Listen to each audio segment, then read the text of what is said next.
Hello everyone, thanks for coming back to SPC TV. My name is Eric Harlan, and today we have a pretty special panel with us today.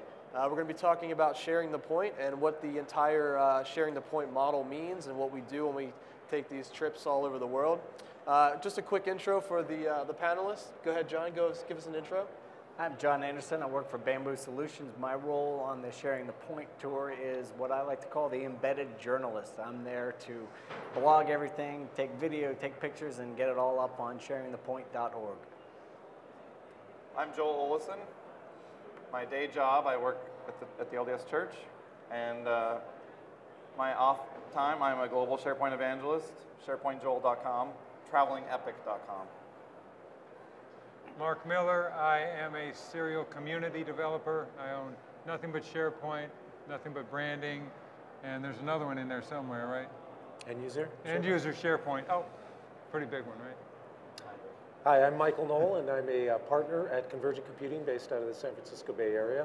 I'm also the author of several of the books in the Unleashed series, including SharePoint Unleashed, and I'm a frequent traveler with this group.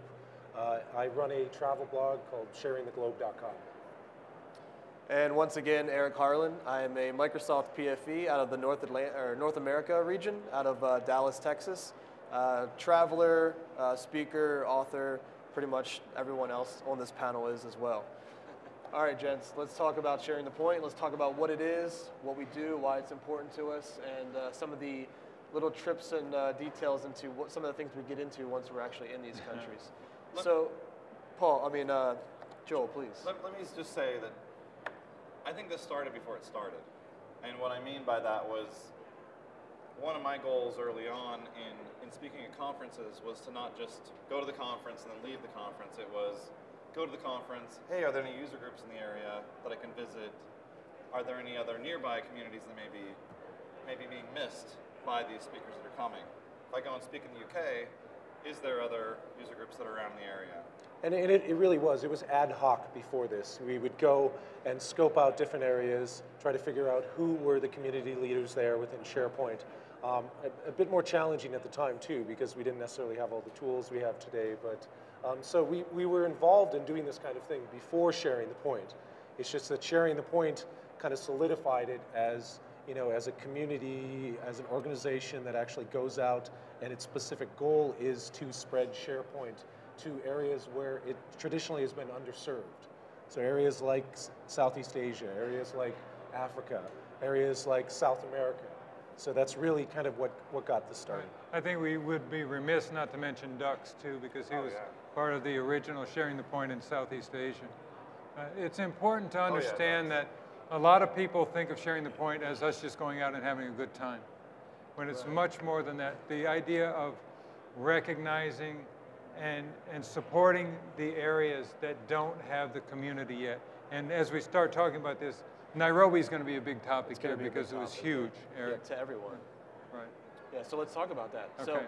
So one of the big pieces of what we'd like to do, again, Michael was touching on it, was making sure that we're serving places that necessarily wouldn't have the level of speaker or even any event at all, right? So one of the ones that are the most notable and actually just happened on Sharing the Point Africa was SharePoint Saturday Nairobi.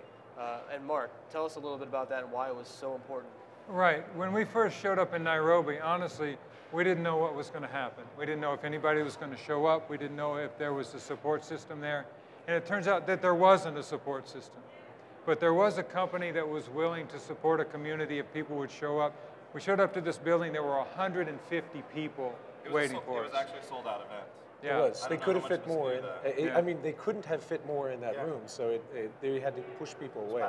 People standing in the hall. Exactly. So as we were giving our presentations and we got to lunchtime, we had a meeting, an ad hoc meeting, and said, if you'd like to hear about what we're doing on our travels, come to this room. And as we got there, we have a room full of people, and we realized these people don't have a real SharePoint Saturday. This is their first one. They don't have a user group. There's 150 people here, and they don't have a user group. No foundation at all. So we turned it over to Eric and say, okay, you're the SharePoint Saturday guy. How are these guys going to get started? Right.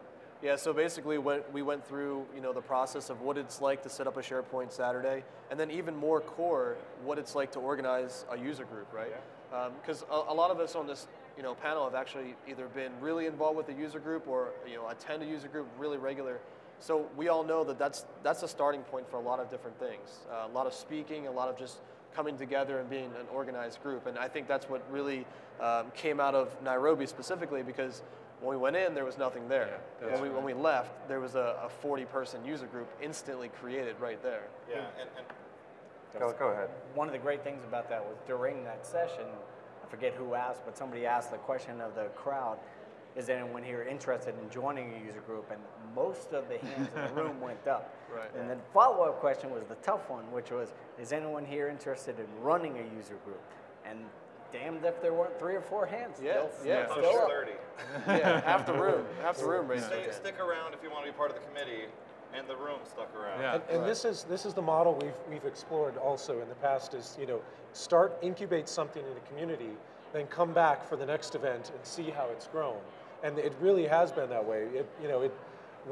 Even before Sharing the Point, the first SharePoint event that Joel did in Jordan was just literally a table with some food on it and some people interested in SharePoint. But those people around that table all went out and told their friends, they all got involved, they started user groups, and the next event, which was the one I got in, there was now 100 people. Come back a year later after that, there's literally between 400 and 500 people at a SharePoint Saturday in Jordan. So it's really incubates those communities, and we expect to see that in Nairobi when we come back, is to see how the community has developed. Not just Nairobi on this one too, but look what's happening in Dubai now. That was exciting. Yeah. That Dubai community is going to happen. And what was interesting about Dubai was we show up at midnight, 1 in the morning, and we've got a group of 10, 12 that joined us for dinner, as well as going to the top of the Burj Khalifa, and sitting down with them, and even traveling in the cars, going basically killing time, but it really wasn't killing time. It was spending valuable time that they just couldn't get enough of. 2, 3 in the morning, we're sitting out on the cement pillars on the beach, talking about what could I do to help kick off the community here in Dubai. Yeah. Valuable conversations. Paul Schweider yesterday said something that was very important. And it's that the people that come to see us on the Sharing the Point tour aren't just coming to see us. What they're doing is they're coming to make a change in their life, because this is a chance for them to participate in the SharePoint community. Yeah. And I thought that was very astute of him, because we haven't talked about that before. This can actually be a life-changing engagement for them. Yeah. Absolutely, yeah. So, one of the things that, Sharing the Point is it means a little bit different thing, something a little bit different to each one of us, slightly.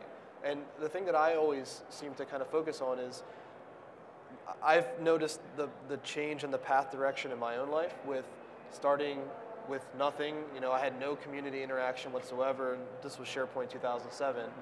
Starting a user group with a fellow colleague who's actually in the audience in Baltimore, and then seeing the progression of getting involved, being community-minded, and that sort of thing. But the parallel track to that is, I've seen a change in my specific career, and my life as a whole has gotten better. And when I reflect on these engagements, and wherever they may be, Johannesburg or Philippines, and we'll talk about all those different locations here in a minute, I astutely recognize the fact that we're changing people's life at a core level with earning potential and lifestyle and that sort of thing, to be able to maintain their lifestyle going forward. And it just serves the community, it serves the product, and then it serves those people as a whole. So yeah, let me give you an example. Mo. Mo is one where Mo was out of Jordan, and he had a unique childhood where he learned some really good English, which was a nice bridge for that community. We became Facebook friends first. I remember collaborating with on Facebook, saying, "What's Jordan really like? Do they speak any English there? What kind of things do you do?" And when I was going to a SharePoint conference in Dubai, and Mo said, I posted on my blog, I said, should I go to Israel to go see Jerusalem? Should I go to the pyramids, or should I go to Petra? And kind of left it up to them. I was expecting to get travel tips. Instead, I got Mo saying, if you come to Jordan, we'll host you. We'll take you, we'll run an event, we'll hook you up with a Microsoft and run partner events, we'll hook you up with a user group, and and we'll take you to Petra. Here, this was kind of a unique situation where you may be interested in Petra, but we've got all these other things to offer you, which I was interested in, I just didn't know it was possible. Right. And it didn't end there. A guy from Israel jumped in and said, Moses stopped, this is one of my favorite quotes from Israel. Moses stopped in Jordan. The prophet Joel needs to come to the Holy Land. I know that's saying a lot, but there's a connection there. I go and I was like, done. You know, he said, I'll take you to Jerusalem. We'll see this amazing stuff. And I saw personal sacrifice there. He went to the West Bank to pick me up, which was huge. He met me at the border. And so we had this amazing kind of Middle East connection that was happening there. It was very, very emotional. It was incredible to see him sacrificing not just his time, but his interests. His wife was worried about his life, and that was just incredible to me. You know, the emotional part of it, of the journeys that we're taking, are huge. John, I mean, when we went to Vietnam, I mean, that was incredible, right? Yeah, well, it was particularly incredible for me since so many of my colleagues are based there in Ho Chi Minh City. And I know you all felt it getting off the plane. I think it was probably a good 20, 25 of my colleagues that turned up at the airport to meet us. And take us around the city, take us out to dinner, and then the next day introduce us to the community, not only the local community, but that event in Ho Chi Minh City. We had people from, I think, 3 other countries. That's right. Including Japan, that was in the middle of the That was right after the tsunami. Right after the tsunami. Yeah. And we had people from Cambodia. We had a couple people from Indonesia that were pretty much begging us to come back to Indonesia, which I hope to do. Yeah. So we've talked a lot about the different stops. Maybe let's back up a little bit and just talk about what sharing the point is, what we accomplish when we go on these trips, how we accomplish them through sponsors or whatever it might be, and what the overall outcome, maybe a little bit of how the planning actually happens to actually have one of these events. So Sure. So you know, as we said, this is about SharePoint evangelization. This is about getting SharePoint to areas where it hasn't been before. There's a lot of complex logistics in doing that, especially since these are also places which are off the beaten path tourism-wise. Case in point, when we did South America, we fit in a trip or a side trip down to Antarctica, with the idea being to kind of connect with some of the researchers down there to bring SharePoint to a completely different continent where it's never been before. Breaking new ground. Breaking new ground. Now, realistically speaking, I mean, obviously that was one of the highlights of that trip, was Antarctica. But at the same time, the 3 major cities in South America that we visited, which had never had SharePoint exclusive events before, Santiago, Chile, Buenos Aires, and Montevideo, all of them brought hundreds of people in to see this and to incubate those different communities down there. So that was kind of, I view that as one of the major successes of that trip, was bringing SharePoint to those areas. And at the same time, the Antarctica thing was to help to kind of sell that experience. We videotaped things. I videotaped a session talking to the penguins about SharePoint infrastructure. And the idea was we're bringing those videos back as well, too, to show to various audiences. I loved seeing Microsoft supporting those. Yes. Each of those venues, well, a couple of those venues were in Microsoft offices, and Microsoft was like, what? There's a SharePoint community here? Right. We didn't even know there was a SharePoint community here. It was really cool to see that connection and being able to help them jumpstart and say, maybe we can have Microsoft events. Well, Uruguay is a perfect example, right? We came off the ferry. We get there. We've got a couple community members to meet us and show us around. But to the person, remember, we can't believe you guys are here, that you actually came. Yeah. So when we show up at places like that, it's just one of those fulfilling things. You go, okay, we are, the purpose that we have here is really to support these people, say, yes, you do exist. Yes, you're acknowledged outside of your little infrastructure here.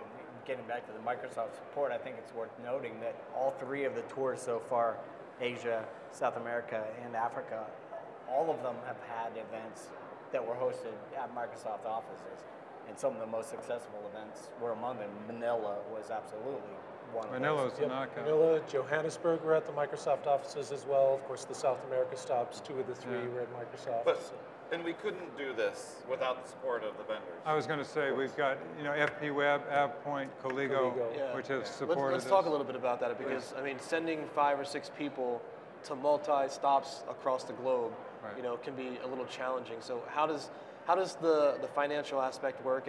And again, going back to the point of this isn't always fun and games for us. I mean, there's financial and life sacrifices that we have to go through to make this actually happen. So how does this stuff get paid for? Let me tell you that first one we did, we were going to Australia and New Zealand.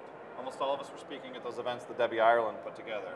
So really, in a big way, she was helping fund that first leg, a really important leg in that trip. It definitely helped reduce the finances that were required for us to be able to visit Southeast Asia. Because the reality is that there is personal expense on all of these trips, right? I mean, we do have sponsorship. It covers a lot of the big ticket items and things like that, and that's of course fantastic. We definitely appreciate the sponsorship, but we're gone from our businesses. A lot of times, for example, like in Kilimanjaro, we're out of contact with the businesses. There's not as much cell phone reception, even though there is cell phone reception in Kilimanjaro apparently, to a certain extent. But so there's expense, there's time commitment, and at the same time, logistically, we're bunking together in hotel rooms. No triples anymore. Yeah, we're not doing triples. Yeah, we're not doing triples. We decided against that. And we're not sleeping as well. We're sleeping on airplanes a lot of times because it's a very compressed schedule. It's very difficult to kind of arrange these type of things. Eric's specific question, though, is what's the process? And I have to give you a lot of the credit. Seriously.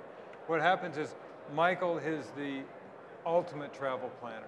And I think we'd all hear, we could not do it We without all have Michael. a role, and he's got the And this is the role. And so Michael will come back to me and says, this is the base funding that we need. So it's my responsibility to go out and find a major funder for the travel like that.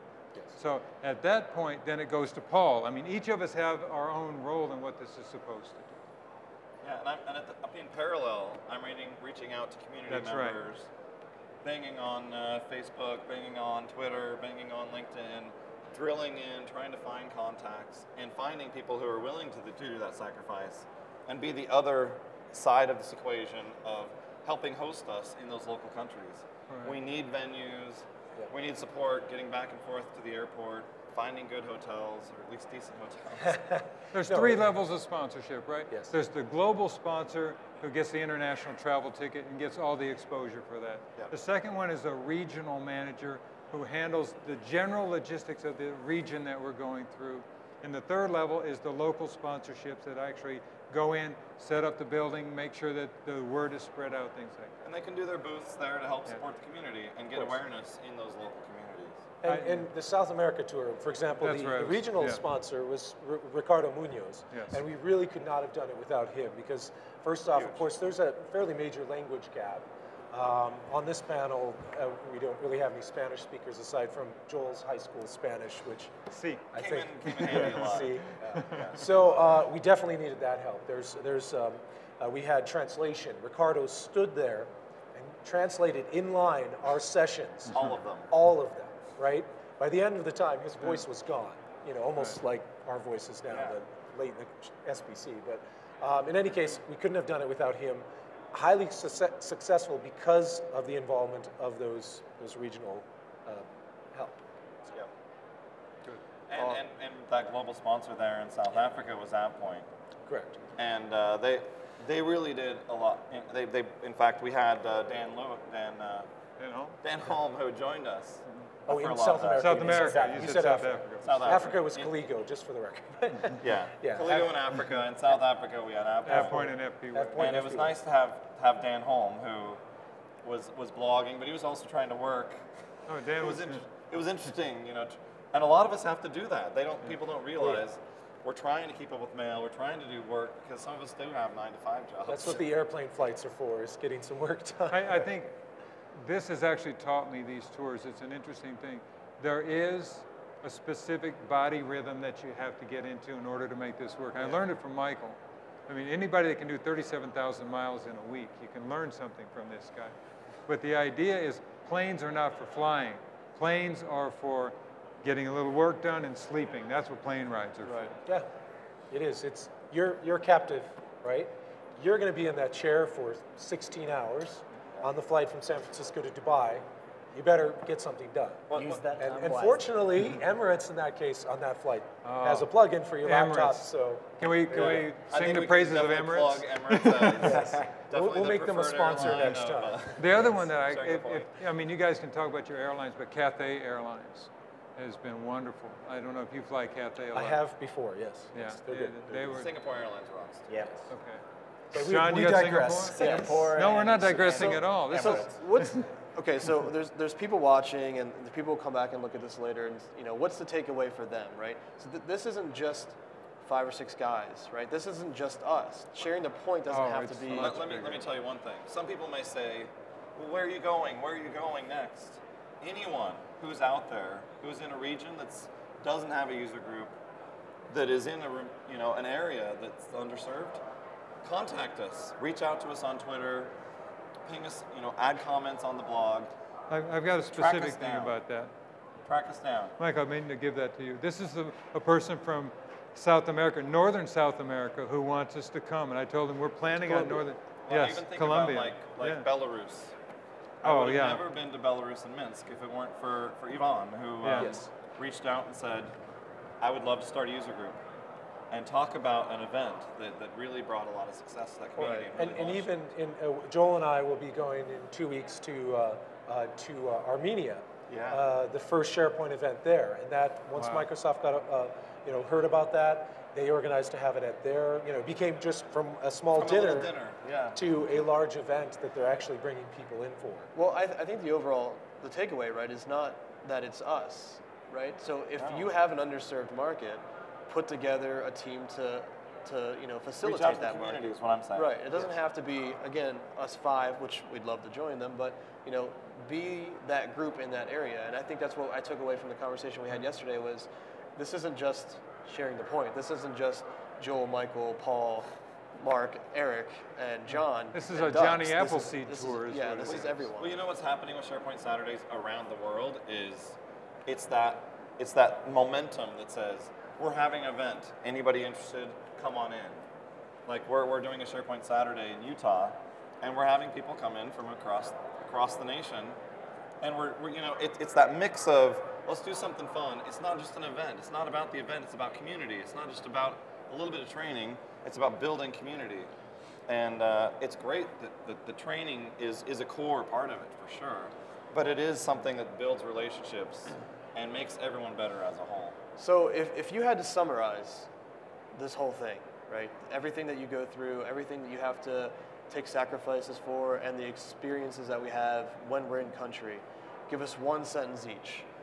And John, we'll start obviously on the far right. One sentence. Yeah, one sentence. Let's say 2 minutes. Let's 1 say minute. let's say 1 minute. 1 minute, and we'll hold yeah. Joel to 2 minutes.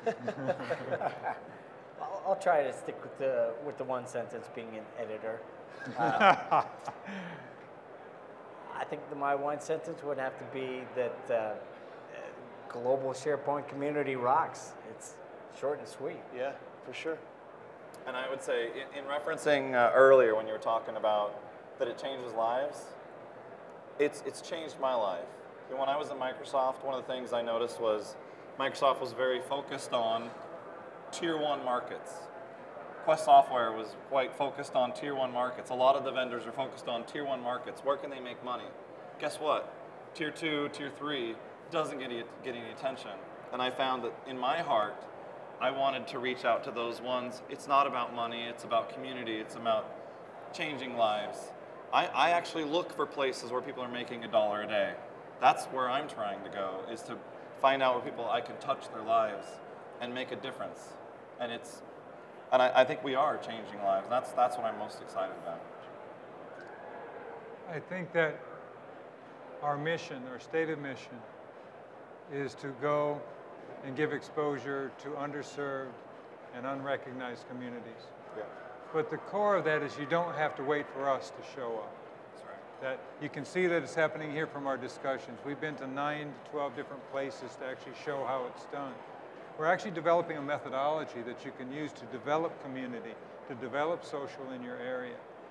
In fact, in reality, we've been to over 100 countries, and if we knew people in those places, we'd be in 100 places. And I would say it is that let's connect kind of feel, and let's reach out, let's build it. True. So for me, a lot of it is actually even at this event. When you come to the SharePoint conference, you know, we have a fairly big one it's every year, but the important ones every couple of years. What's interesting to me about it is running into all the people that were at the events that we put on, and seeing how you know, they had started there, and now here they are, they've come overseas, they've developed a SharePoint career, they give the business cards of their company, of the software that they're working on, of the thing that they're doing within SharePoint, and then just seeing that. And this is a microcosm of that. I mean, there's a lot of people that couldn't make it to this event, but you see, you know, like you said, the Johnny Appleseed thing, these seeds are planted, and these communities develop, and that for me is what I really enjoy about being a part of this event.